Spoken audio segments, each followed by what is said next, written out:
आदिलपुर वेझो फायरिंग में बेले खाते जो मुलाज़िम ज़ख़्मी थी पियो। हिकु ॼणो मुबैना अगवा कयो वियो। हथियारबंदनि जी मुबैना फायरिंग में बेले खाते जो मुलाज़िम उबैदुल्ला कलोड़ ज़ख़्मी थी पियो। हाणे तां लेटर वठण बाद अस्पताल मुंतक़िल कयो आहे।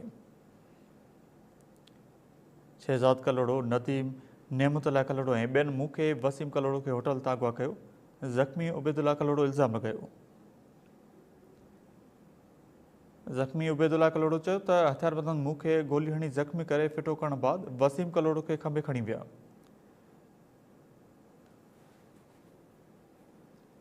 ज़ख़्मी इहो बि ॼाणायो त शहज़ाद कलोड़ो कुझु ॾींहं अॻु वसीम कलोड़ जे घर में घिड़ी औरत सां जाती जी कोशिशि कई हुई। NC बि दाख़िल थियल आहे।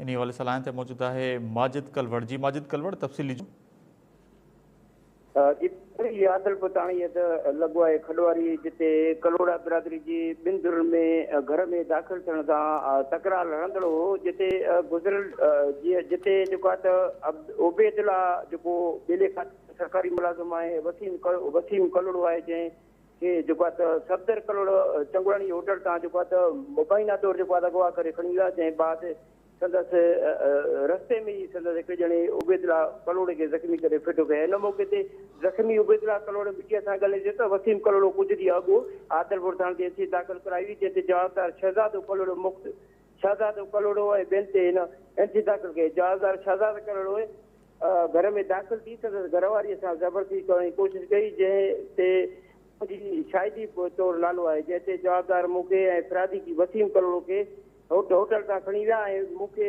शाहिदी फेरण लाइ चयो, जंहिं ते मूं मना कई त जवाबदार शहज़ाद कलोड़े मूंखे गोली हणी ज़ख़्मी कयो ऐं खडवारी रोड ते फिटो करे फरार थी वियो आहे। जॾहिं त वसीम कलोड़े खे अगवा करे खणी विया आहिनि।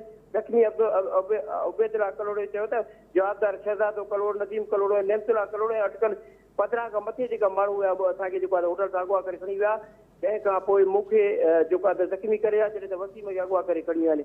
मूंखे यादि रहे त फिरादी जेको वसीम कलोड़ो आहे कुझु ॾींहं अॻु रोज़ानी पंहिंजी अख़बार टाइम्स जी ऑफिस में एहतिजाज पूरो कयो, जंहिंजी आदिलपुर थाणे ते NC दाख़िल थियल आहे, पर आदिलपुर पुलिस हिन वक़्त ताईं गिरफ़्तार न कया, जंहिंजे करे वाक़ियो पेश आयो। ॿिए तरफ़ जवाबदारी गिरफ़्तारी आदिलपुर पुलिस वाक़िए में पहुतल आहे, मगर हिन वक़्त ताईं को बि गिरफ़्तार अमल में न अची सघी आहे। जॾहिं त आदिलपुर थाणे SHO आहे राब्तो कंदड़ ॿुधायो त कलोड़ा बिरादरी ॿिनि धुरनि में वाक़ियो जेको आहे काल हलंदड़ आहे, मगर बाक़ी जेको वसीम जेको आहे उहो अगवा थियो आहे, हिन ते हुनजी तस्दीक नथी करे सघिजे। जॾहिं ज़ख़्मी उबैदुल्ला कलोड़ खे लेटर ॾियण बाद घोटकी तरह रवाना थियो आहे, जॾहिं त हू घोटकी खां पोइ सख़्तु रेफर थियो आहे।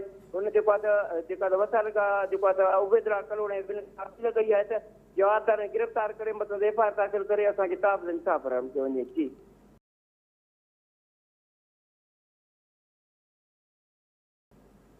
वॾी महिरबानी अपडेट करण लाइ माजिद कलवड़।